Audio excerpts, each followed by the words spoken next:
সমগ্র দেশ এবং রাজ্যের পাশাপাশি হাইলাকান্দি জেলাতে উচ্ছ্বাস এবং উদ্দীপনার মধ্য দিয়ে ৭৯তম স্বাধীনতা দিবস উদযাপন করা হলো।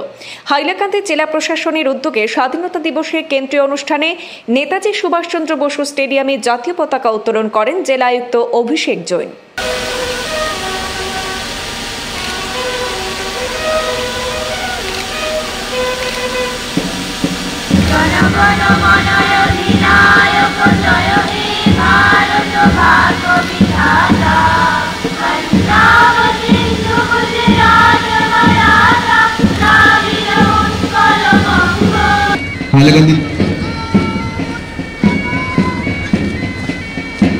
Hailakandi district executive force UB branch এর পক্ষ থেকে অভিবাদন জানানো হচ্ছে। অভিনন্দন জানাচ্ছেন প্লাটুন কমান্ডার সুভাষ মালাকার।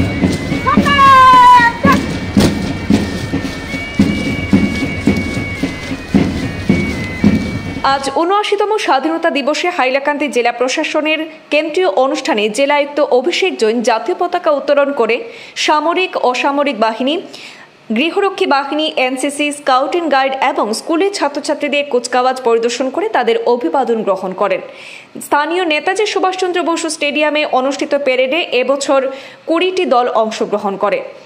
আজকে স্বাধীনতা দিবসের সেখানে ভাষণে জেলা আয়ুক্ত অভিষেক জৈন জানান, ভারতের স্বাধীনতার অমৃতকাল ভারত সরকার ঘোষণার পর থেকেই দেশের পাশাপাশি হাইলাকান্দি জেলাতেও সার্বিক উন্নয়ন অব্যাহত রয়েছে। প্রধানমন্ত্রী নরেন্দ্র মোদীর সদিচ্ছায় রাজ্যের পাশাপাশি উত্তর পূর্বাঞ্চলের জন্য বিভিন্ন উন্নয়নমূলক প্রকল্প দ্রুত গতিতে বাস্তবায়ন করা হচ্ছে বলেও তিনি উল্লেখ করেছেন। হাইলাকান্দি জেলার স্বাধীনতা দিবসে অনুষ্ঠানে আসাম সরকারের বিভিন্ন বিভাগ নিজেদের কর্মকাণ্ড তুলে ধরে নানা প্রেক্ষাপট উপস্থাপন করেছে। কর্মসূচির অংশ হিসাবে নানা সাংস্কৃতিক অনুষ্ঠানও আয়োজিত হয়েছে। आप सभी को मेरा नमस्कार।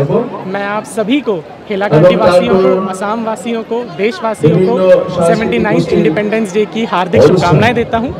और आप सभी से यही अनुरोध करूंगा कि हर घर तिरंगा कैंपेन चल रहा है। तिरंगे के साथ, तिरंगे की पताका के साथ इस इंडिपेंडेंस डे को सेलिब्रेट करना चाहिए और हमारी मातृभूमि के प्रति जो हमारा कर्तव्य है, भारत माता के प्रति जो हमारा कर्तव्य है, उसको हमेशा हमें याद रखना चाहिए। अपने आने वाली जनरेशन्स को उसके बारे में बताना चाहिए।